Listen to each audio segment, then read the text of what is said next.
अस्सलाम वालेकुम जी। ये 1.2 करने जा रहे हैं हम नाइन्थ के नए कोर्स की जो मैथ है इसकी 1.2 हम करने जा रहे हैं।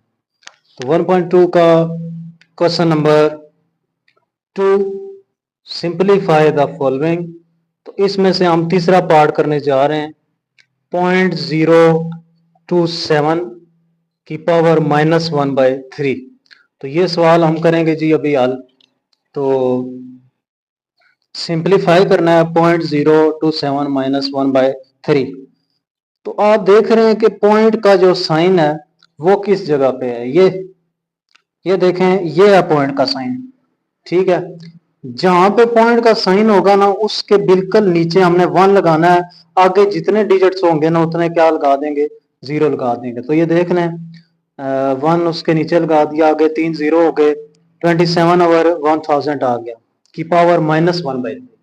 अब जब रकमें उल्टाई जाती है ना, 1000 ऊपर जाएगा 27 नीचे आएगा, तो ये -1/3 पावर है तो क्या बन जाएगी, +1/3। ये देख लें, 1000 ऊपर चला गया 27 नीचे, तो ये बन गई +1/3। तो 1000 को लिख सकते हैं 10 की पावर 3, तो ये 10 की पावर 3 लिखा। और 27 को लिख सकते हैं 3 की पावर 3, तो ये लिखा। फिर ये 3 और 3 आपस में कैंसिल हो जाएंगे, 10/3 हमारे पास जवाब आ जाएगा।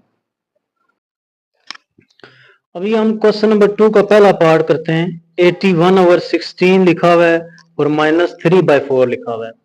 हम जानते हैं कि 81 जो है वो क्या होता है, 3 की पावर, ये पहले तो हम इसको आसानी से लिख लेते हैं जी। 16 ऊपर ले जाएं और 81 नीचे ले आए, तो -3/4 है ना, ये क्या बन जाएगी, +3/4।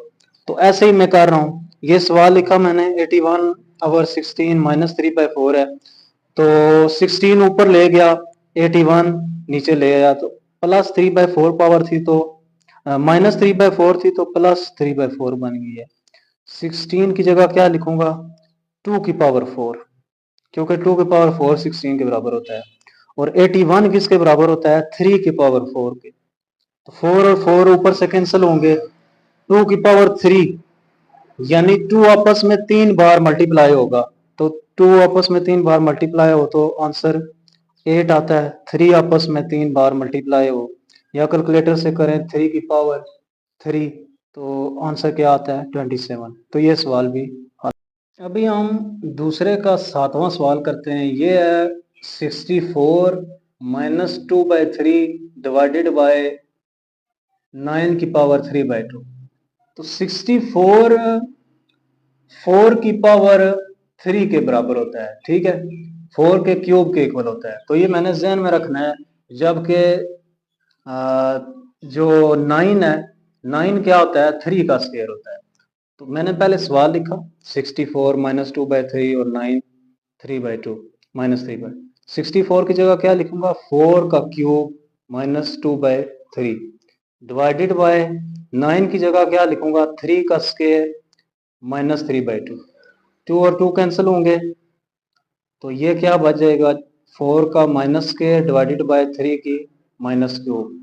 अब क्या करेंगे, 4 का माइनस स्क्वायर डिवाइडेड बाय 3 का क्यूब। खुद सोचें, ये 3 का माइनस क्यूब ऊपर आके क्या हो जाएगा, प्लस का 3 का क्यूब, और 4 का माइनस का स्क्वायर नीचे आके प्लस का 4 का स्क्वायर बन जाएगा। 3 का क्यूब क्या होता है, 27, और 4 का स्क्वायर 16। दूसरे का पार्ट हम करने जा रहे हैं जी 8वां। 3 की पावर n है, मल्टीप्लाई बाय 9n प्लस 1, नीचे है 3n माइनस 1, 9n माइनस 1। तो इस सवाल को हल करते हैं तो एक दो चीजें मेरे जहन में आ रही हैं। 9 जो होता है वो 3 का स्क्वायर होता है।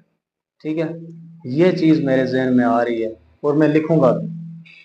तो मैंने पहले सवाल लिखा, सवाल उसी तरह मैंने लिख दिया। अब 3n भी मैंने उसी तरह लिख दिया।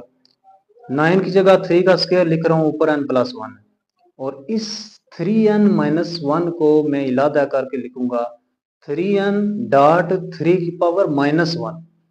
ठीक है, इन पावर्स को इलादा इलादा करके लिखूंगा। ये जो आपको नजर आ रही है, ये वाली देखे ना, क्या था,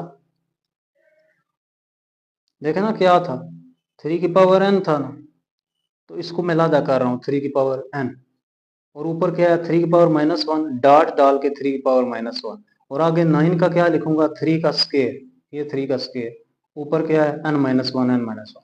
अब देखें ये 3n और ये 3n कैंसिल हो गए, बाकी क्या बचा 3 2n प्लस 1, 2n अंदर मल्टीप्लाई होगा 2n बन जाएगा, 2 1 से मल्टीप्लाई होगा 2 बन जाएगा, 3 की पावर 2n प्लस 2।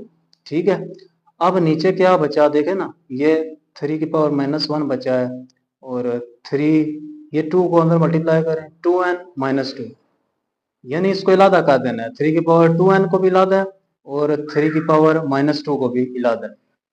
अब अगले स्टेप में ऊपर से फिर इलादा है, 3 की पावर 2n इलादा है और 3 की पावर 2 इलादा है, ये देख लें 3 की पावर 2 इलादा है, 3 की पावर 2n इलादा है, और नीचे -1 2n -1, 2n और 2n ये आपस में क्या हो जाएंगे कैंसिल, ये 3 का स्केयर है ना, किसके इक्वल होता है ये 9 के, और नीचे ये जो चीज लिखी हुई है, 1 मिनट,